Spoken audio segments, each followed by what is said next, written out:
खाना जीव जगतको एक अपरिहार्य वस्तुको रूपमा रहिआएको छ।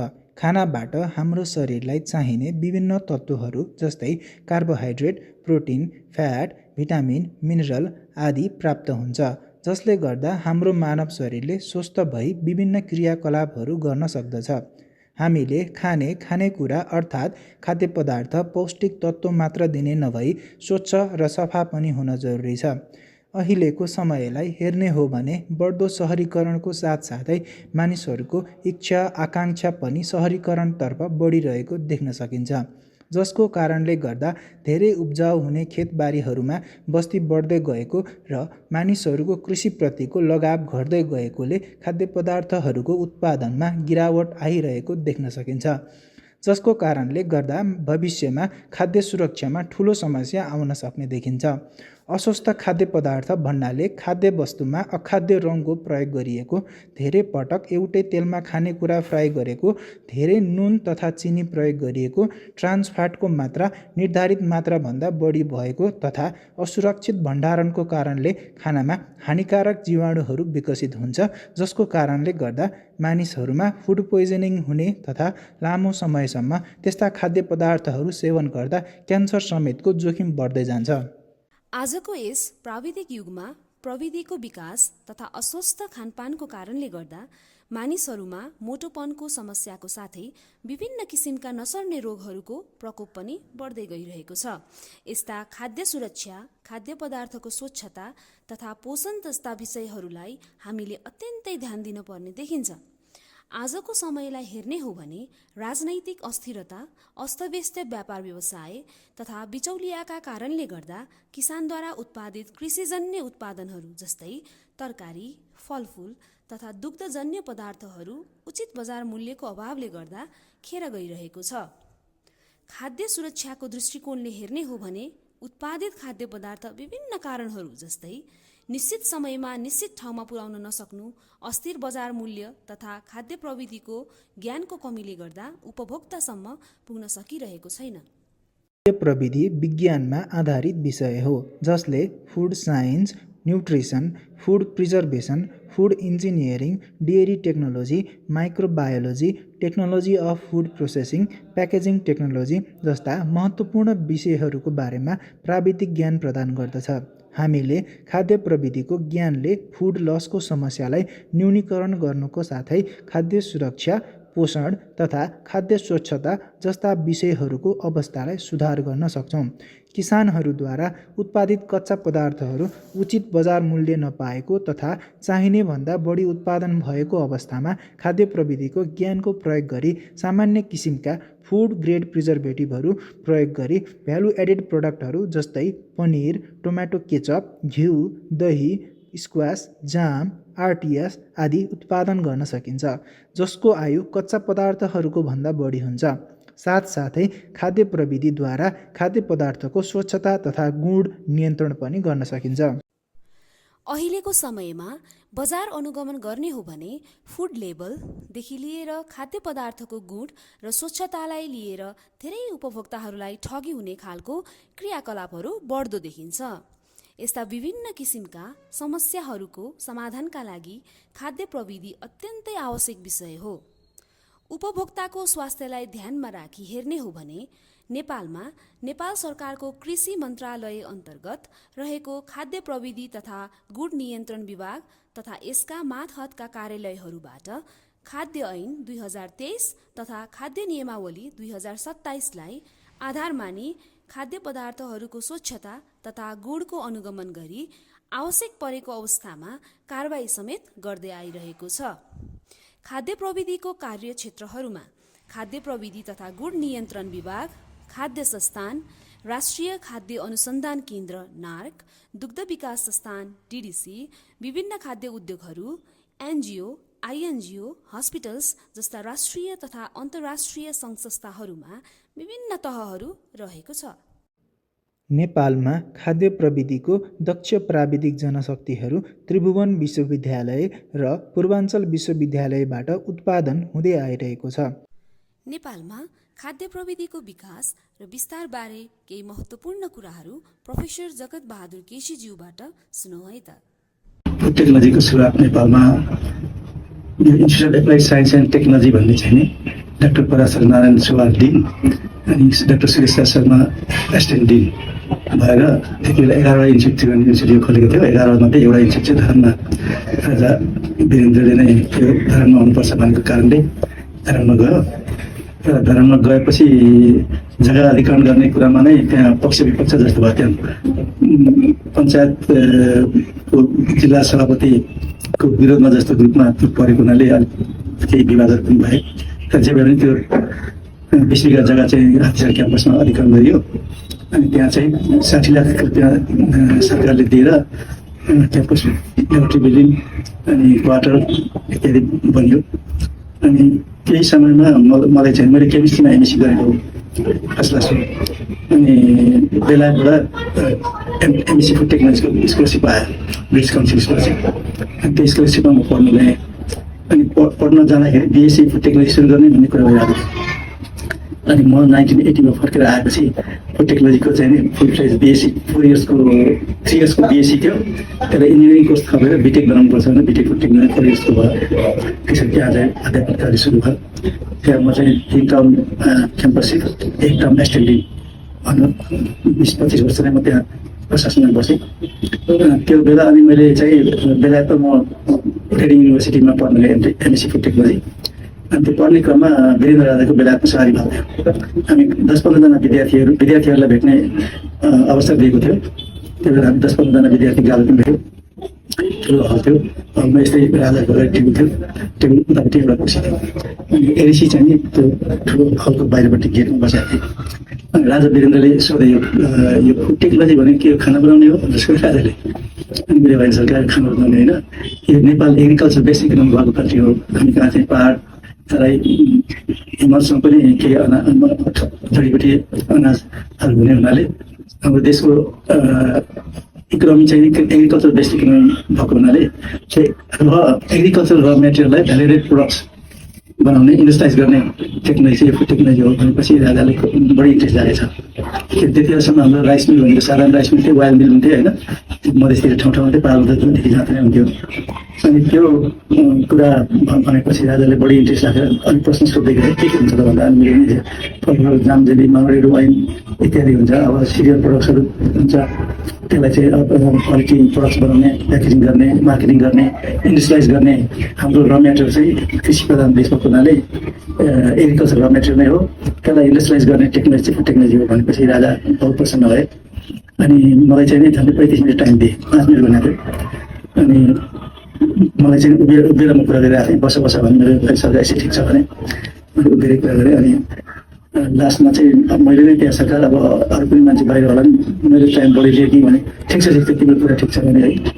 राजाले उठेर मलाई त्यो एडिसी भएको ठाउँसम्म पुर्याए। अनि एडिसीलाई भने शान्तकुमार मल्ल भन्ने चाहिँ एडिसी थिए राजाको। अनि शान्तकुमार मल्लले जग्गाबारे केसीलाई चिनाएको छ तिमीले शान्ता, कस्तो राम्रो शिक्षाको कुरा आज जान्न पाएँ भनेर राजाले भने। अनि शान्तकुमार चाहिँ मेरो आइसियु क्लासमेट थियो। मेरो आइसियु क्लासमेटमा सरकार तर कहिले भेटिँदैन भने अनि किन नभेटेको भने सरकार मेरो भेट्ने काम पर्दैन भेट्ने गर् राजाले। अनि त्यसपछि म फर्केर आएपछि एसिस्टेन्ट क्याम्पस पाएँ। मेरो शिक्षा समितिको अध्यक्ष थिएँ। अनि म फर्केर आउँदा निर्मल कुमार श्रेष्ठमा फेरि स्कुल टिचर चाहिँ क्याम्पस हुन्थ्यो। उहाँको अलिकति टर्म बाँकी थियो, तर मलाई चाहिँ कति बेला छाड्नु जस्तो भएको थियो। सिधा मान्छे नभएला पनि अब धर्म अलि हवाला पनि गर्ने विद्यार्थीहरू। अनि त्यो बेला म र एकजना केमिस्ट्रीको टिचर चाहिँ विद्यार्थीहरूलाई लिएर इन्डस्ट्रियल टुरमा लिएर आएको थियो। काठमाडौँमा आएर बेलाबाट फर्केर आएको थिएँ भर्खरै। अनि काठमाडौँ आएर यहाँ आउँदाखेरि त्रिपेश्वर फर्किने दिन त्रिपेश्वरमा निस्क्यो भने त्यहाँ त्रिपेश्वर भाइस चान्सलरको अफिस थियो। भाइस चान्सलर एकपल्ट भेटेर जानु भनेर मेरो साथी डाक्टर शाह मेरो क्लासमेट एमएसीको उनले चाहिँ बेसीसँग भेट्ने टाइम भेट्न जाँदाखेरि रामचन्द्र बहादुर सिंह भन्ने बेसी थिए। कस्तो स्टल थियो त्यस्तो यहाँ राखेर बस्दै ठाकुरी ध्यान पनि त्यस्तै थियो। अनि मलाई भेट्न भित्र पसेँ, भेट्ने चाहिँ मलाई कहाँ देखेको तिमीलाई भनेर सोधेँ। अनि सरकार जनकपुरबाट उता राजविराज जाने एनजिओमा ट्रेनमा चाहिँ भेट भएको थियो। त्यहाँ चाहिँ के भएको थियो भने म पिछाडि पढाउँथेँ ती सालमा त्यहाँबाट फेरि हातियार क्याम्प जोइन गर्नलाई एकजना मेरो श्रीमती 5-6जना थिए। त्यही इन्डियनहरूले चाहिँ इन्डियन ओरिएन्टल केटाहरू काङ्ग्रेसको टोपी लगाएको आएर अलि हेपेर कुरा गर्ने कि कहाँ से आया तुम काठमाडौँ से, तुम्हारा राजा हमारा बिहार के चीफ मिनिस्टर जो कहेगा वही करना पड़ेगा, यस्तै यस्तै कुरा गरे। अनि त्यसमा चाहिँ मैले भने तुम्हारा राष्ट्रपति हाम्रो राजा कर भनेर कुरा गर्दाखेरि हाम्रो हातपातले कुरा स्कार्फ लगाएको स्कार्फ समात्थ्यो। मैले पनि खोक्री ल्याउँदै अनि एउटा मान्छे उता टिमपिक बसिरहेको थियो, पत्रिका पढिरहेको थियो, त्यो भेरी सेनी थियो। अनि उसले चाहिँ क्या भाइ क्या करता तुम भनेर उठेर पिस्तोल बोकेर हिँडेर भनेपछि तिनीहरू खर्च गरेर गए। त्यो जयनगरबाट जाने रेल चाहिँ बिस्तारै चल्दा लिनु मिले। अनि त्यसपछि त्यो देखेको थियो। अनि त्यो बेला भाइस चान्सलरले भने त्यति बेला जनकपुरको क्याम्पस चिफ त्यति रामचन्द्र लाल सिंह उनी रहेछन्। अनि उनले तपाईँ त राजभक्त देशभक्त मान्छे तपाईँ क्याम्पस हुनु पऱ्यो भने मलाई है। अनि मैले चाहिँ अब मेरो गुरुमा उहाँको अलिकति टर्म बाँकी छ, होइन उहाँले छाड्नै छाडेर चाहिँ भनेर अनि क्याम्पस बनाएँ पहिलोपटक। त्यसपछि अनि मैले एडमिनिस्ट्रेटिभ हेड भएपछि अनि फुटेकलीलाई कसरी स्ट्रङ गर्ने भनेर अनि औद्योगिक मेला लगाएँ है, नेसनल इन्डस्ट्रियल एक्जिबिसन। अनि त्यसमा चाहिँ राजा वीरेन्द्रको सहभागी भयो। अनि राजा वीरेन्द्रले सहभागी भएर त्यो हाइलाइटमा आयो कि त्यो न्युजमा जताततै फुटेकली यस्तो भनेर आयो। अनि पहिलो फुटेकलीमा जागिर खुवाउन जाँदाखेरि त्यो चौधरीको बसन्त थियो दुईमा चर्च इन्डस्ट्रीमा उनीहरूले पत्याउँदै थियो फुटेकली भनेको हाम्रो जुगलाई चाहिने भएर भनेर भन्थे। अनि जब त्यो वीरेन्द्रको सहभागी भएर हाइलाइट भयो त्यसपछि अनि डिमान्डिङ भयो। त्यसपछि हातिसार क्याम्पसमै उद्योगहरूले चाहिँ पहिले बुक गर्न थाले, असल विद्यार्थीको हो तपाईँले भनिदिनु पऱ्यो भनेर हातिसार क्याम्पसमै अन्तर्वार्ता लिन आयो। बिटेकको फाइनल रिजल्ट भएपछि रिजल्टहरू थाहा पाएपछि आएर लिन थालेँ। त्यसो गर्दाखेरि फर्स्ट ब्याचको 24जना थियो, हाम्रो 24जना गए, सेकेन्ड ब्याच थर्ड ब्याच हुँदै हुँदै अनि त्यो इन्डस्ट्रीहरूमा भिजिट गर्थेँ। तिनीहरूले चाहिँ पावर दिनुपर्छ भन्दै त्यसो गरेर जसमध्ये नेपालमा खाद्य प्रविधि जगतका दिग्गज तथा पूर्वाञ्चल विश्वविद्यालयका पूर्व उपकुलपति प्रोफेसर जगतबहादुर केसीज्यूद्वारा स्थापित पूर्वाञ्चल विश्वविद्यालयद्वारा सञ्चालित क्याफोडेट कलेजमा bachelor in food technology, bachelor in dairy technology तथा एमएससी न्युट्रिसन एन्ड डायटेटिक्स र सिटइभिटीद्वारा सम्बन्धन प्राप्त diploma in food and dairy technology जस्ता विषयहरूमा पढाइ हुने गर्दछ भने नेपालमा ब्याचलर इन डेयरी टेक्नोलोजी तथा एमएससी न्युट्रिसन एन्ड डायटेटिक्स विषयहरू पूर्वाञ्चल विश्वविद्यालय अन्तर्गतको क्याफोडेट कलेजमा मात्र पढाइ हुँदै आइरहेको छ। यस क्याफोडेट कलेजको बारेमा यहाँका प्रधानाध्यापकज्यू, सहप्रधानाध्यापकज्यू तथा अध्यक्षज्यूहरूले के भन्नुहुन्छ सुनौ है त। भाइस चान्सलर भए अनि त्यहाँ मैले डेयरी टेक्नोलोजी खोल्ने इच्छा गरेँ। तर डेयरी टेक्नोलोजी खोल्दाखेरि त फेरि सबै म्यानेजमेन्ट त फुटकै जस्तो चाहियो, त्यो गर्न गाह्रो भयो।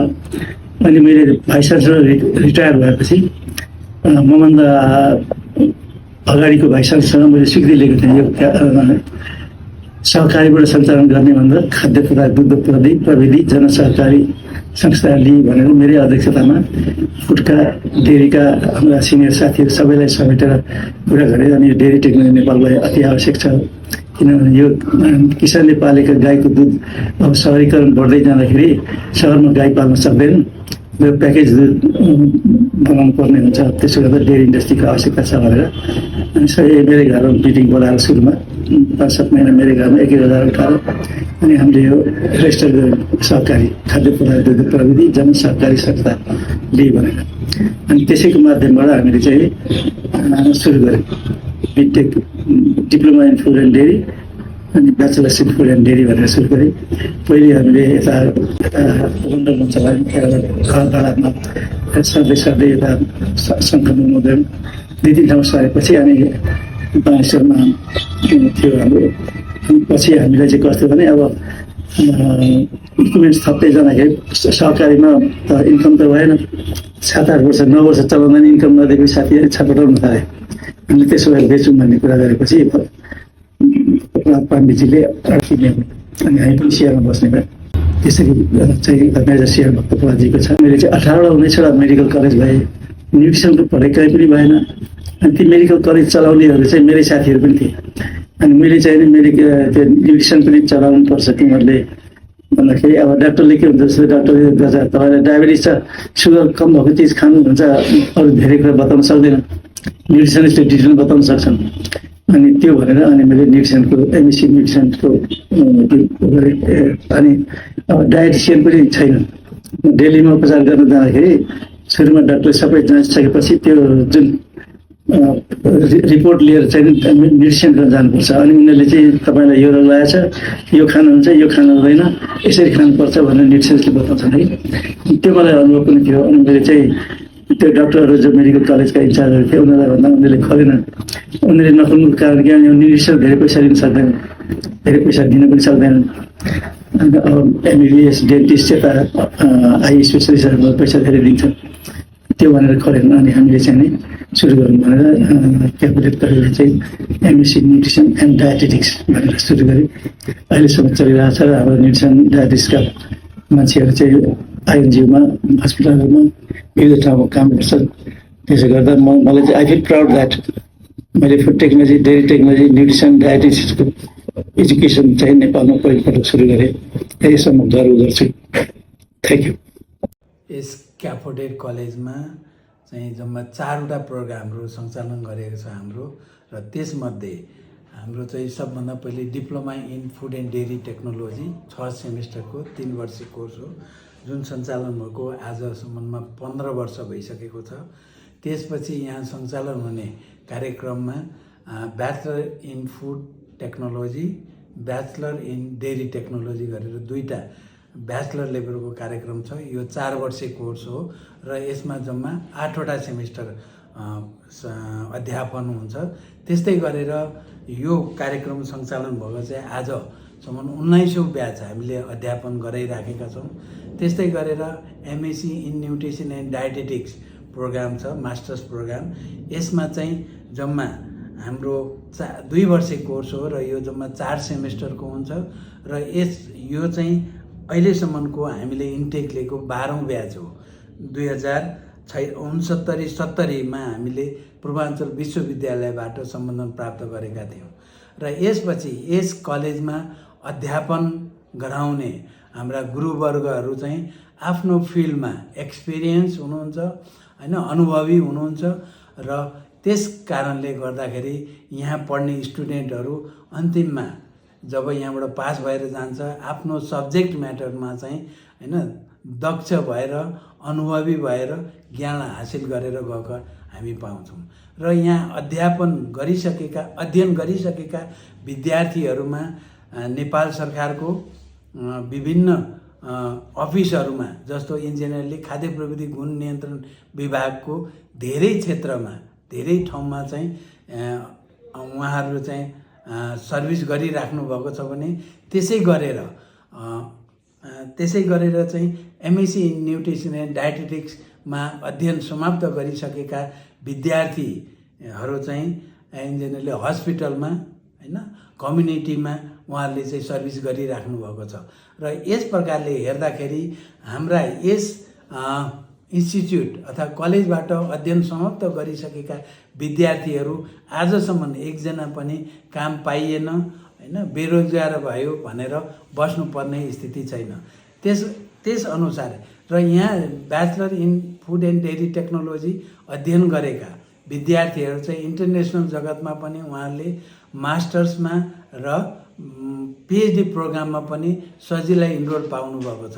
त्यस्तै गरी diploma in food and dairy technology अध्ययन समाप्त गरेका विद्यार्थी भाइ बहिनीहरूले चाहिँ नेपाल सरकारको खाद्य प्रविधि गुण नियन्त्रण विभागको प्राविधिक सहायक अथवा सुब्बा सरको पोस्टमा धेरै विद्यार्थीहरू पनि इङ्गेज भइसक्नु भएको छ। यस प्रकार हामी सरसर्ती हेर्दाखेरि यहाँ अध्ययन गरिसकेका विद्यार्थीहरू बेरोजगार भएर बस्नु परेको छैन। यस क्याफोडेट कलेजमा BTech food technology, BTech dairy technology, MSc nutrition and dietetics विषयको पढाइ हुन्छ। हाम्रो यो कलेजमा BTech dairy technology, MSc nutrition and डायटेटिक्सका विषयहरू चाहिँ नेपालमै यो कलेजमा मात्रै पढाइ हुने सब्जेक्टहरू हुन्। हाम्रो विद्यार्थीहरूले नेपाल लगायत विभिन्न देशहरूमा इन्टर्नसिप ट्रेनिङको मौका पाइरहेका छन्, जुन कुरा हाम्रो quality of teaching learning experience र इन्भाइरोमेन्टको कारणले नै हो। यो कारणले गर्दाखेरि हालसालै हाम्रा विद्यार्थीहरू एमटेक ब्याङ्कक, केएमटिटियु ब्याङ्ककमा ट्रेनिङको लागि जाँदैछन्।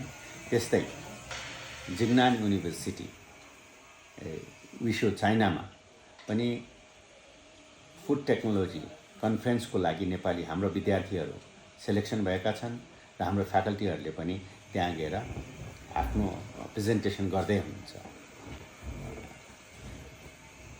साधारण टिचिङ लर्निङ कामको अलावा विद्यार्थीहरूलाई विभिन्न किसिमका उत्प्रेरणा दिने कामहरू जस्तै अन्तर्राष्ट्रिय किसिमका मेलाहरूमा सहभागी गराउने, अन्तर्राष्ट्रिय विश्वविद्यालयसँग समन्वय गरी स्टुडेन्ट एक्सचेन्ज प्रोग्राम्सहरू गर्ने र एन्टरप्रेन्योरसिप डेभलपमेन्टको कामहरू हामीले गरिराखेका छौँ, जसले गर्दा विद्यार्थीहरूको लागि क्याफोड्याट college food technology, dairy technology तथा एमएससी एन्ड न्युट्रिसन डायटेटिक्स पढ्नको लागि उत्कृष्ट रोजाइमा पढ्दै आएको छ। हाम्रो यस क्याफोरेट कलेजबाट अध्ययन गर्नुभएका विद्यार्थीहरू राष्ट्रिय तथा अन्तर्राष्ट्रिय जगतमा कार्यरत हुनुहुन्छ। नेपालमा यस क्याफोड्याट कलेजले खाद्य प्रविधि तथा पोषणको क्षेत्रमा दक्ष प्राविधिक जनशक्तिहरू उत्पादन गरी खाद्य सुरक्षा, स्वच्छता तथा पोषणको स्तर उन्नति गर्नमा महत्त्वपूर्ण भूमिका खेलिरहेको छ।